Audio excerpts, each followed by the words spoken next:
আসসালামু আলাইকুম, স্বাগত চ্যানেল আই সংবাদে। সংবাদ স্টুডিও থেকে আপনাদের সাথে আছি আমি আনিকা জাহিন। বিস্তারিত সংবাদের শুরুতেই জানিয়ে দিচ্ছি ফ্রেশ আটা ময়দা সুজির সংবাদ শিরোনামগুলো।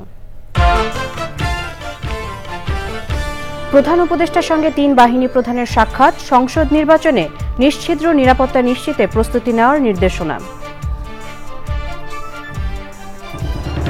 একটি দল গণভোটের নামে নির্বাচন বাধাগ্রস্ত করতে চায় বলছে বিএনপি, জনগণকে বোকা বানিয়ে সংস্কারের চেষ্টার অভিযোগ। জুলাই সনদ দুটি দলের ভোটের দর কষাকষির অস্ত্রে পরিণত হয়েছে বলে এনসিপির মন্তব্য, প্রধান উপদেষ্টাকে আদেশ জারির আহ্বান।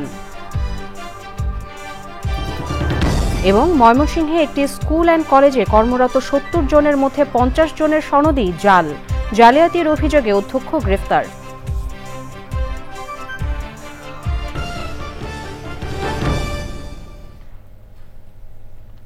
সংবাদ শিরোনামগুলো জানাচ্ছিলাম। এখনকার সংবাদ আয়োজন একই সঙ্গে চ্যানেলের ইউটিউব চ্যানেল এবং চ্যানেলের ওটিটি প্ল্যাটফর্ম আই স্ক্রিনে লাইভ স্ট্রিম হচ্ছে। যাচ্ছি বিস্তারিত সংবাদে। প্রধান উপদেষ্টা প্রফেসর মোহাম্মদ ইউনূসের সঙ্গে সাক্ষাৎ করেছেন 3 বাহিনী প্রধান। সাক্ষাতের পর প্রধান উপদেষ্টার প্রেস উইং থেকে দুটি স্থির চিত্র এবং প্রেস বিজ্ঞপ্তি গণমাধ্যমে পাঠানো হয়েছে। বিস্তারিত জানাচ্ছেন চকর মালিথা। আগামী ফেব্রুয়ারি মাসে অনুষ্ঠিতব্য ত্রয়োদশ জাতীয় সংসদ নির্বাচনে যেন নিরবচ্ছিন্ন নিরাপত্তা বজায় থাকে এবং নির্বাচন যেন শান্তিপূর্ণভাবে অনুষ্ঠিত হয় সে বিষয়ে সব ধরনের প্রস্তুতি নিতে 3 বাহিনী প্রধানকে প্রয়োজনীয় নির্দেশনা দিয়েছেন প্রধান উপদেষ্টা প্রফেসর মোহাম্মদ ইউনূস। শনিবার সন্ধ্যা 7টায় সেনাবাহিনী প্রধান জেনারেল ওয়াকারুজ্জামান, নৌবাহিনী প্রধান অ্যাডমিরাল মোহাম্মদ নাজমুল হাসান, বিমান বাহিনী প্রধান air chief marshal Hasan Mahmud Khan রাষ্ট্রীয় অতিথি ভবন যমুনায় প্রধান উপদেষ্টার সঙ্গে সাক্ষাৎ করলে এ বিষয়ে নির্দেশনা দেন তিনি। সে সময় জাতীয় নিরাপত্তা উপদেষ্টা ডক্টর খলিলুর রহমান উপস্থিত ছিলেন।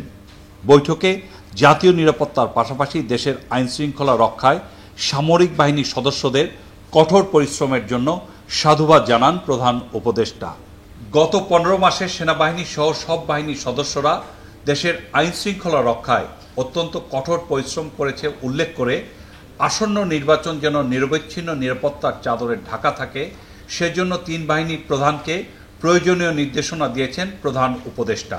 আলোচনায় প্রধান উপদেষ্টা বলেছেন, ফেব্রুয়ারির প্রথমার্ধে অনুষ্ঠিতব্য নির্বাচন অবাধ, সুষ্ঠু, নিরপেক্ষ, শান্তিপূর্ণ এবং উৎসবমুখর করতে অন্তর্বর্তীকালীন সরকার প্রতিশ্রুতিবদ্ধ।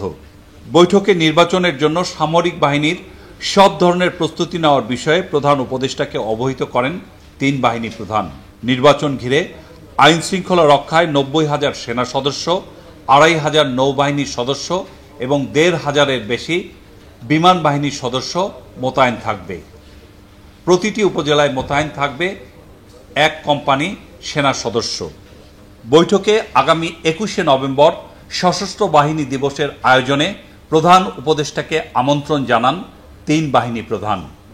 চকর মালিথা, চ্যানেল আই, ঢাকা।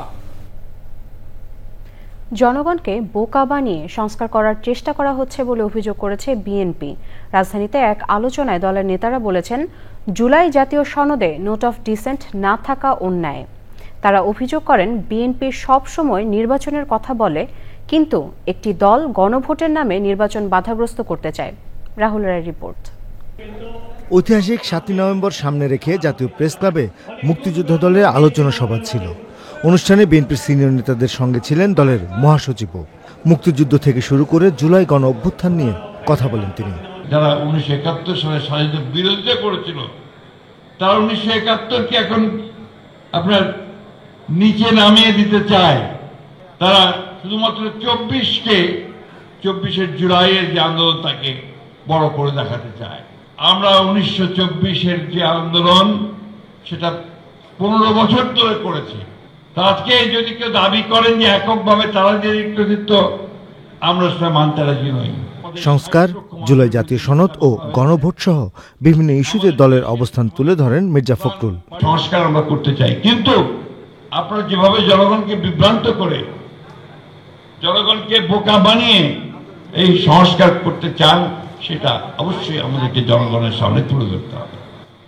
এই যে সনদ আমরা পাশ করেছি আপনাদের মনে আছে, আর এখন ওনারা যেটা প্রস্তাব উত্থাপন করলেন প্রধান উপদেষ্টার কাছে, সেখানে ওই নো টু ডিসেন্টের কোনো কথাই নাই। আমাদের এই কথাগুলো বেমালুম বিবেচিত করেছে, তারা আবার নতুন করে কিছু কিছু ওখানে নিয়ে এসছে। এটা অন্যায়।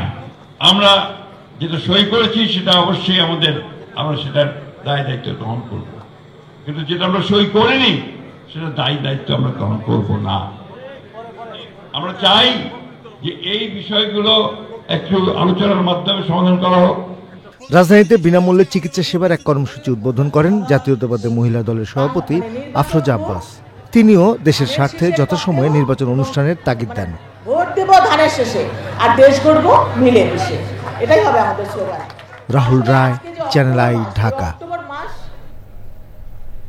জাতীয় নাগরিক পার্টি এনসিপির মুখ্য সমন্বয়ক নাসির উদ্দিন পাটোয়ারি বলেছেন, বড় দুটি দলের কাছে জুলাই সনদ ভোটের দর কষাকষির অস্ত্রে পরিণত হয়েছে। জুলাই সনদ বাস্তবায়নে তরুণ আলেমদের ভাবনা শীর্ষক আলোচনা সভায় এসব কথা বলেন তিনি। নাসির উদ্দিন পাটোয়ারি বলেন, রাষ্ট্রপতির মাধ্যমে জুলাই সনদের আদেশ জারি করলে তা হবে আগুন নিয়ে খেলার শামিল।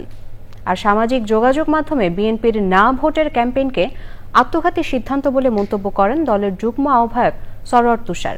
তাফিমুল ইসলামের রিপোর্টে থাকছে বিস্তারিত। রাজধানীর পল্টনে জুলাই সনদ বাস্তবায়নে তরুণ আলেমদের ভাবনা শীর্ষক গোলটেবিল বৈঠক করে ন্যাশনাল ওলামা অ্যালায়েন্স। এতে বিভিন্ন সংগঠনের নেতাকর্মীদের পাশাপাশি অংশ নেয় জাতীয় নাগরিক পার্টি এনসিপির শীর্ষ নেতারা। এনসিপির নেতারা বলেন, জুলাই সনদ বাস্তবায়নের আদেশ শহীদ মিনারে সকল রাজনৈতিক দল ও জনগণের সামনে করা ছাড়া মেনে নেবে না এনসিপি। যদি চুপটুকে দিয়ে আপনি এই ধরনের কোনো কার্যক্রম করার বাংলাদেশে চিন্তা ভাবনা করেন, তাহলে এটা বাংলাদেশে একটা বড় ধরনের অস্থিতিশীল পরিস্থিতির দিকে যাবে। আমরা কিন্তু চুপ করে হাত দিয়ে বাংলাদেশের এই জুলাই সনদ পবিত্র সনদের সাইনটা মেনে নিব না, এবং সেই সময় চুপ্পু যদি এই সাইন হয় তাহলে চুপ্পু বঙ্গভবনে থাকতে পারবে কিনা সেটাও আমরা নিশ্চয়তা বিধান করতে পারবেন। আপনি এই ধরনের আগুন নিয়ে খেলা করবেন না। তো নেতারা যেরকম হোক, তৃণমূলের মানুষজন আমাদের মতো সাধারণ মানুষ, তারা চায় জুলাই সনদ বাস্তবায়ন হোক। তবু যদি ধরে নিলাম বিএনপি 35% না ভোট দেয়, বাকি 65% বাংলাদেশের মানুষ বিপুল ভোটে গণভোটকে হ্যাঁ ভোটে পরিণত করবে। বিএনপি নিজেকে আইনের রূপ দেখাবে। জাতীয় নির্বাচনের আগে গণভোটের বিষয়ে বিএনপি ও জামায়াতের মধ্যে সমঝোতা হচ্ছে দাবি করে এনসিপি নেতারা বলেন, বড় দুটি দলের মধ্যে জুলাই সনদ ভোটের কষাকষি অস্ত্রে পরিণত হয়েছে। বরগুনা জেলা এনসিপির কার্যক্রম গতিশীল করার লক্ষ্যে সভায় ছিলেন জাতীয় নাগরিক পার্টির দক্ষিণাঞ্চলের মুখ্য সংগঠক হাসনাত আব্দুল্লাহ।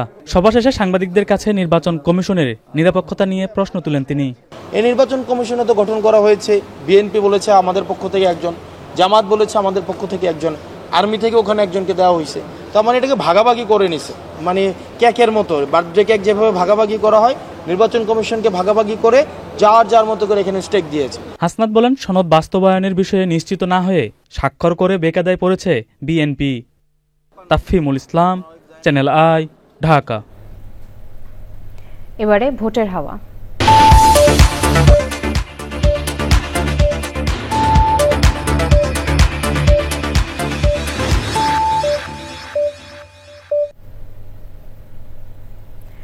আসন্ন জাতীয় সংসদ নির্বাচন ঘিরে সারা দেশে বইছে নির্বাচনী হাওয়া।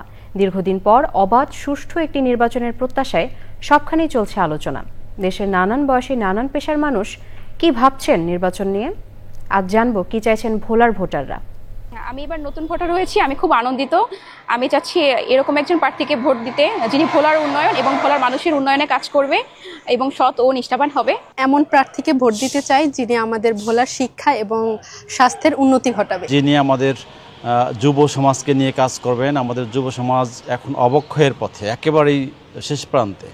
সে যুব সমাজকে রক্ষা করবেন। আমাদের শিক্ষা প্রতিষ্ঠানগুলো ধ্বংসের দ্বার প্রান্তে। আমাদের শিক্ষাটা ভোলা জেলার শিক্ষা অন্যান্য জেলার শিক্ষার চাইতে অনেকটা নিম্নমানের। শিক্ষার ক্ষেত্রে উনি অবদান রাখবেন। বহুত প্রার্থী ভোলাতে আইছে, বহুত আপনার এমপি মন্ত্রী হয়েছে, কিন্তু আমরা কিন্তু উন্নয়ন দেখতে পাই না।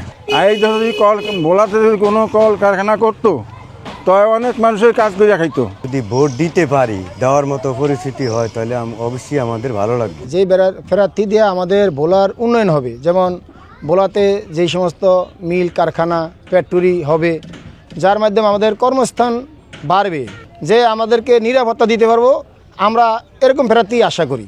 একজন সৎ এবং যোগ্য প্রার্থী চাই যিনি কিনা শুধু কথায় নয় কাজে বিশ্বাসী হবে এবং কাজ করে আমাদেরকে দেখাবে। আমরা চাই যে যিনি আমাদেরকে ভোলা এবং বরিশাল সেতু তৈরি করে দিবে। আমরা চাচ্ছি যে ভোলার জন্য একজন সৎ এবং যোগ্য প্রার্থী যে আমাদের ভোলার কাজ করবে, ভোলা বরিশাল সেতুটা করে দিবে। আমাদের একটা মেডিকেল কলেজ প্রয়োজন, আমাদের মেডিকেল কলেজটা করবে। একটা ইউনিভার্সিটি প্রয়োজন, সেই ইউনিভার্সিটিটা আমাদের করে দিবে এবং ভোলার মানুষের জন্য সুষ্ঠুভাবে কাজ করবে। বাসা বাড়িতে মহিলারা যাতে সম্পূর্ণভাবে গ্যাস পরিচালনা করতে পারে, জ্বালাইতে পারে, গ্যাস এরকম উৎপন্ন করে দিতে পারে, এরকম একটা ব্যবস্থা করতে পারে, এরকম ভালো একজন লোক চাই, সৎ লোক চাই। এবারে অন্যান্য সংবাদ। অবিশ্বাস্য হলেও সত্য, ময়মনসিংহের হালুয়াঘাটের বনপাড়া আদর্শ স্কুল অ্যান্ড কলেজে অধ্যক্ষ সহ কর্মরত ৭০ জনের মধ্যে ৫০ জনের সনদই জাল। কলেজটির অধ্যক্ষ ঢাকা কলেজ থেকে স্নাতকোত্তর ডিগ্রি অর্জনের সনদ দিয়ে কয়েক বছর ধরে দায়িত্ব পালন করছেন। শুধু তাই নয়, যোগ্যতা হিসেবে শিক্ষকরা যে বিষয়ে অনার্স পাস করেছেন বলে সনদ দিয়েছেন, সেই কলেজে অনার্সে ওই বিষয়টিই নেই। তদন্ত প্রতিবেদনে উঠে এসেছে অনিয়মের আরও চিত্র। মোস্তফা মল্লিকের রিপোর্ট। ময়মনসিংহের হালুয়াঘাটের বনপাড়া আদর্শ স্কুল অ্যান্ড কলেজ প্রতিষ্ঠিত হয় ১৯৯৯ সালে। এই প্রতিষ্ঠানে শিক্ষক, কর্মকর্তা ও অফিস সহায়ক ৯০ জন। তাদের মধ্যে অধ্যক্ষসহ নিয়োগে ব্যাপক অনিয়ম পাওয়া গেছে ৫৫ জনের। এর মধ্যে কলেজ শাখায় কর্মরত ৭০ জনের মধ্যে ৫০ জনেরই জাল সনদ। নানা অভিযোগ ওঠায় উপজেলা সহকারী কমিশনারের নেতৃত্বে গঠন করা হয় ৩ সদস্যের তদন্ত কমিটি। কলেজের অধ্যক্ষ ইমদাদুল হক ঢাকা কলেজ থেকে স্নাতকোত্তর ডিগ্রি অর্জনের কথা বললেও তদন্তে দেখা গেছে সংযুক্ত সনদটি জাল। অধিকাংশ শিক্ষক স্ক্যান করা স্বাক্ষর ও জাল সনদ ব্যবহার করে চাকরি নিয়েছেন বলে উল্লেখ করা হয়েছে তদন্ত প্রতিবেদনে। কয়েকজন শিক্ষকের ক্ষেত্রে দেখা গেছে তারা যে কলেজ থেকে পাশ করেছেন সেই কলেজ ওই বছর অনুমোদনই পায়নি। আনন্দমোহন কলেজ থেকে সনদ পাওয়া শিক্ষকদের ক্ষেত্রে দেখা গেছে তিনি যে বিষয়ের সনদ জমা দিয়েছেন, আনন্দমোহন কলেজে সেই বিষয়ে অনার্স চালু নেই। দীর্ঘ তদন্ত শেষে আসলে আপনারা কি কি অনিয়ম পেয়েছেন যদি একটু জানান। অধ্যক্ষ মহোদয় কাম্য শিক্ষাগত যোগ্যতা নাই, অধ্যক্ষ হতে পারেন না, উনি পঞ্চম গ্রেডে বেতন দিতে পারেন না। জাল করেছে, স্বাক্ষর স্ক্যান করে উনি এই নিয়োগের সৃজন করেছে, অর্থাৎ বিএনপির আদেশ পাওয়ার পরে উনি মৌখিকভাবে স্বীকারও করেছেন। ভুয়া সার্টিফিকেট ওইগুলো ওইটাতে বেতন করাইছে। তারা আবার 2টা প্রাইভেট বিশ্ববিদ্যালয় থেকে আবার তাৎক্ষণিক নতুন সার্টিফিকেট নিয়ে আসে। এত বড় অনিয়ম, দীর্ঘদিন ধরে তারা সরকারি কোষাগার থেকে বেতন নিচ্ছে, তাদের সনদ জাল, এটা আসলে কাদের জন্য হয়েছে, কারা দায়ী? আর ওই যে এটার সাথে সংশ্লিষ্ট ছিল ময়মনসিংহ যে মাধ্যমিকের বড় বড় পোস্টে ওনাদেরকে নিয়োগ দিচ্ছে সরকার। এখন তারা যদি এগুলো যাচাই না করে দিয়ে দেয় তাহলে এটা দুঃখজনক দেশের জন্য। তদন্তে বলা হয়েছে 5 জন প্রভাষক একসঙ্গে 2টি প্রতিষ্ঠানে চাকরি করে সরকারের কাছ থেকে 2টি প্রতিষ্ঠানের বেতন ভাতা নিয়েছেন। প্রতিষ্ঠানের অধ্যক্ষ ইমদাদুল হক সহ 3 জনের নাম উল্লেখ করে প্রতারণা মামলা করেন উপজেলা নির্বাহী কর্মকর্তা আলী নূর খান। গ্রেফতার করা হয়েছে অধ্যক্ষকে। Mostafa Mallik, channel I, Dhaka. সুদানের এল ফাশের শহর ও এর আশেপাশের বিভিন্ন স্থানে গণহত্যা চালানো হচ্ছে। কৃত্রিম ভূ উপগ্রহের ছবি বিশ্লেষণ করলে ইয়েল বিশ্ববিদ্যালয়ের গবেষকরা এমনই দাবি করেছেন। 2023 সালের এপ্রিল থেকে সুদানের সেনাবাহিনীর সঙ্গে দেশটির আধা সামরিক বাহিনী র্যাপিড সাপোর্ট ফোর্সের লড়াই চলছিল। রোববার সুদানের সেনাবাহিনীর শেষ ঘাঁটি এল ফাশের শহর দখল করে নেন তারা। শহরটি পতনের পর থেকে সেখানে বিচার বহির্ভূত হত্যা, যৌন সহিংসতা, ত্রাণ কর্মীদের উপর হামলা, লুটপাট এবং অপহরণের খবর পাওয়া যাচ্ছে। সেখানকার যোগাযোগ ব্যবস্থা প্রায় বিচ্ছিন্ন। জাতিসংঘের তথ্য অনুযায়ী আল ফাশের থেকে এখন পর্যন্ত 65,000-এর বেশি মানুষ পালিয়েছে। এখনও কয়েক হাজার মানুষ শহরটিতে আটকা পড়েছে। RSF এর সবশেষ হামলার আগে সেখানে প্রায় 2.5 লাখ মানুষ বাস করত। মূলধারার সংবাদ মাধ্যম, সামাজিক যোগাযোগ মাধ্যম ও তৃণমূলের সাথে যোগাযোগ সুসংহত করতে 7টি টিম গঠন করেছে বিএনপি। দলের মহাসচিব মির্জা ফখরুল ইসলাম আলমগীর স্বাক্ষরিক সংবাদ বিজ্ঞপ্তিতে এ তথ্য জানানো হয়েছে। এতে বলা হয়েছে, বিএনপি মূলধারার মিডিয়া, সামাজিক যোগাযোগ মাধ্যম ও তৃণমূলের সঙ্গে যোগাযোগ বাড়াতে একটি সমন্বিত কার্যক্রম হাতে নিয়েছে। যা এরই মধ্যে বিএনপির জাতীয় স্থায়ী কমিটি অনুমোদন দিয়েছে। এই 7টি টিমে প্রধান হিসেবে থাকছেন spokesperson doctor Mahdi Amin, press team প্রধান ডক্টর সালেহ শিবলি, টিভি ও রেডিও টিম প্রধান doctor Mowdud Hossain Alamgir Pavel, grassroots network team প্রধান doctor Ziauddin Haider, online activist network team প্রধান AKM Wahiduzzaman, content generation team প্রধান ডক্টর সাইমুম পারভেজ এবং রিসার্চ ও মনিটরিং টিম প্রধান রেহান আসাদ। মিডিয়া টিমের আহ্বায়ক হিসেবে সার্বিক তত্ত্বাবধানে থাকবেন বিএনপির সিনিয়র যুগ্ম মহাসচিব রুহুল কবির রিজভী। শেষ হলো আন্তর্জাতিক পর্যটন মেলা।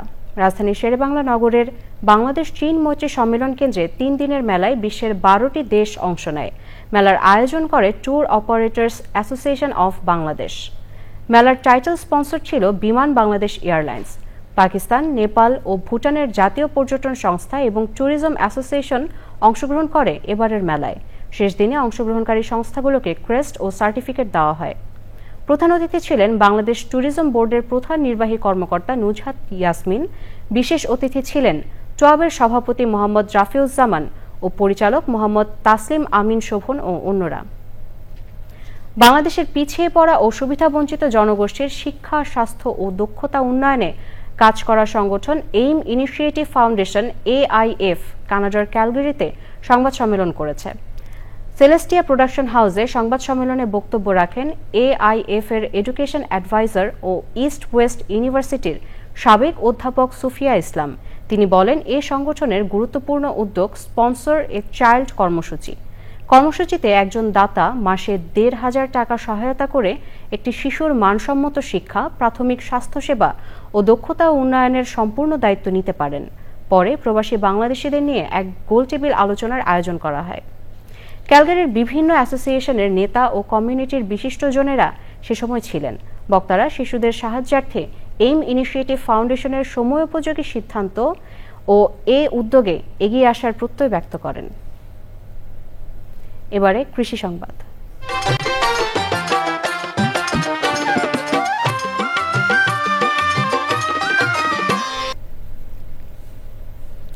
বিশ্বের অন্যতম সুপারফুড হিসেবে পরিচিত অ্যাভোকাডো এখন টাঙ্গাইলের সখীপুরে আবাদ হচ্ছে। এটি মূলত আফ্রিকার আন্দিজ পর্বতমালা সংলগ্ন এলাকায় বেশি আবাদ হলেও বাংলাদেশে এখন অ্যাভোকাডো চাষের নতুন দিগন্ত উন্মোচিত হয়েছে।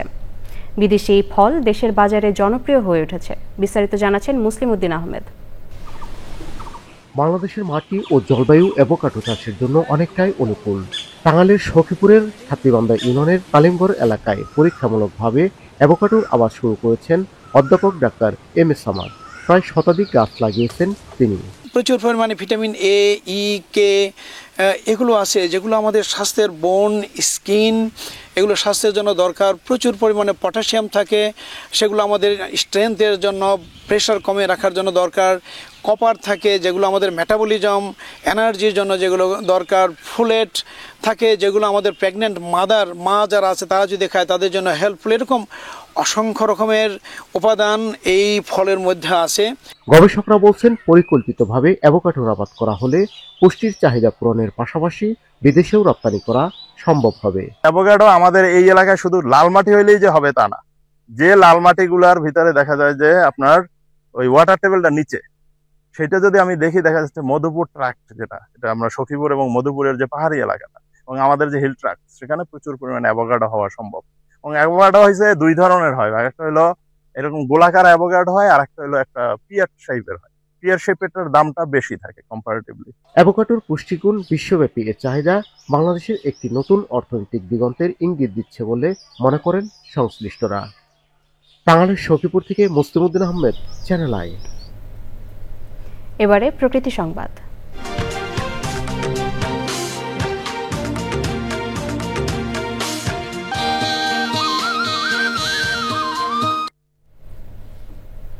কুষ্টিয়ার দৌলতপুরের প্রতিটি প্রান্তে এখন ছড়িয়ে পড়ছে সবুজের ছোঁয়া, আর এই পরিবর্তনের নেপথ্যে আছেন চিকিৎসক মুসা কবির। গত ৩ বছর ধরে তিনি উপজেলার 14টি ইউনিয়নের বিভিন্ন সড়ক, মসজিদ, মাদ্রাসা, স্কুল ও কলেজের আঙিনায় নিয়মিতভাবে রোপণ করছেন ফলদ, বনজ ও ঔষধি গাছ। আনিসুজ্জামান ডাবলুর তথ্য ও ভিডিও চিত্রে সৈয়দ মাদিহা অদিতের রিপোর্ট। বৃক্ষ কেবল প্রকৃতির শোভা নয়, মানব জীবনের আরোগ্যেরও অন্যতম উৎস।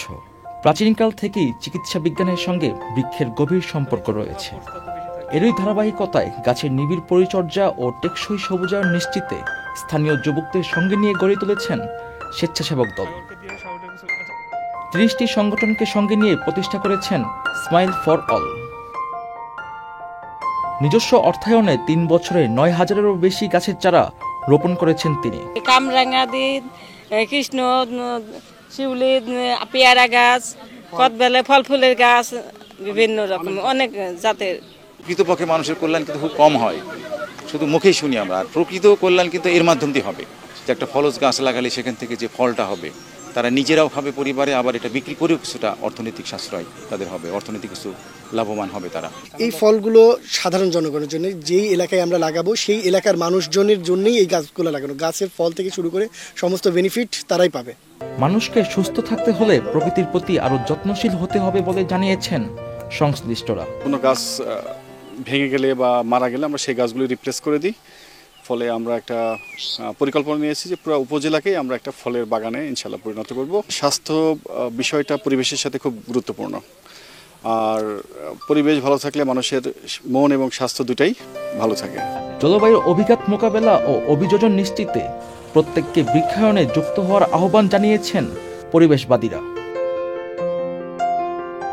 সৈয়দ মাদিহ অদিত, প্রকৃতি ও জীবন ডেস্ক, চ্যানেল আই।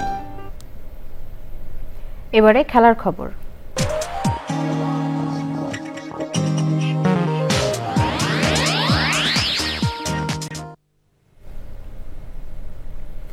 নানান জল্পনা কল্পনার পর লাল বলের ক্রিকেটে বাংলাদেশের অধিনায়কের দায়িত্ব পেলেন নাজমুল হোসেন শান্ত। 2025-2027 আইসিসি বিশ্ব টেস্ট চ্যাম্পিয়নশিপ চক্রের শেষ পর্যন্ত টেস্টে নেতৃত্ব দেবেন তিনি। গত জুনে শ্রীলঙ্কার বিপক্ষে সবশেষ টেস্ট খেলেছিল বাংলাদেশ। সিরিজের শেষ টেস্টে ইনিংস ব্যবধানে হারের পর সংবাদ সম্মেলন করে অধিনায়কত্ব ছাড়ার ঘোষণা দেন শান্ত। এরপর থেকে আর টেস্ট খেলেনি বাংলাদেশ। নভেম্বরে আয়ারল্যান্ডের বিপক্ষে 2টি টেস্ট খেলবে টিম টাইগার্স। তার আগে নতুন অধিনায়ক বেছে নিতে হতো বোর্ডকে। বিসিবি এবার জানিয়েছে শান্তই অধিনায়কত্ব চালিয়ে যাবেন। আইসিসি টেস্ট চ্যাম্পিয়নশিপের বর্তমান চক্রের শেষ পর্যন্ত টেস্ট দলের অধিনায়কের দায়িত্বে থাকবেন শান্ত। নারী ওয়ানডে ক্রিকেট পেতে যাচ্ছে এক নতুন বিশ্ব চ্যাম্পিয়ন। নারী বিশ্বকাপের ইতিহাসে প্রথমবার অস্ট্রেলিয়া কিংবা ইংল্যান্ডকে ছাড়া অনুষ্ঠিত হতে যাচ্ছে বিশ্বকাপের মেগা ফাইনাল। আজ নাভি মুম্বাইয়ে শিরোপার লড়াইয়ে স্বাগতিক ভারতের মুখোমুখি হবে সাউথ আফ্রিকা। দুবার শিরোপার কাছে গিয়েও ট্রফি জিতে না পারার দুঃস্মৃতি নিয়ে অস্ট্রেলিয়াকে হারিয়ে বিশ্বকাপের 13তম আসরের ফাইনালে উঠেছে ভারত। লিগ পর্বে 7 ম্যাচে 5 জয় 2 হারে 10 পয়েন্ট নিয়ে টেবিলের তৃতীয় স্থানে থেকে সেমিফাইনাল নিশ্চিত করে প্রোটিয়ারা। প্রথম সেমিফাইনালে দ্বিতীয় সর্বোচ্চ 4 বার শিরোপার স্বাদ নেওয়া ইংল্যান্ডকে হারিয়ে প্রথমবারের মতো ফাইনালে পৌঁছায় দলটি। ওয়ানডেতে এখন পর্যন্ত 34 বার মুখোমুখি হয়েছে দু দল। এর মধ্যে ভারত জিতেছে 20 ম্যাচে এবং সাউথ আফ্রিকার জয় 13টিতে। ডিওয়াই পাটেল স্পোর্টস একাডেমিতে ফাইনাল ম্যাচ শুরু হবে বিকেল 3:30টায়। দর্শক, সবশেষে ফ্রেশ আটা ময়দা সুজি সংবাদ শিরোনামগুলো জানিয়ে দিচ্ছি আরও একবার। প্রধান উপদেষ্টার সঙ্গে 3 বাহিনী প্রধানের সাক্ষাৎ। সংসদ নির্বাচনে নিশ্চিদ্র নিরাপত্তা নিশ্চিতে প্রস্তুতি নেওয়ার নির্দেশনা। একটি দল গণভোটের নামে নির্বাচন বাধাগ্রস্ত করতে চায় বলছে বিএনপি। জনগণকে বোকা বানিয়ে সংস্কারের চেষ্টার অভিযোগ। জুলাই সনদ 2টি দলের ভোটের দর কষাকষির অস্ত্রে পরিণত হয়েছে বলে এনসিপির মন্তব্য। প্রধান উপদেষ্টাকে আদেশ জারির আহ্বান। এবং ময়মনসিংহে একটি স্কুল অ্যান্ড কলেজে কর্মরত 70 জনের মধ্যে 50 জনের সনদি জাল। জালিয়াতির অভিযোগে অধ্যক্ষ গ্রেফতার।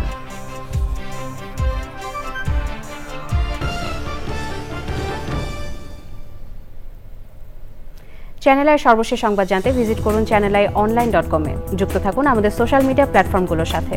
পরবর্তী শীর্ষ খবর দেখার আমন্ত্রণ রইল। এতক্ষণ আমাদের সাথে থাকার জন্য সবাইকে অসংখ্য ধন্যবাদ।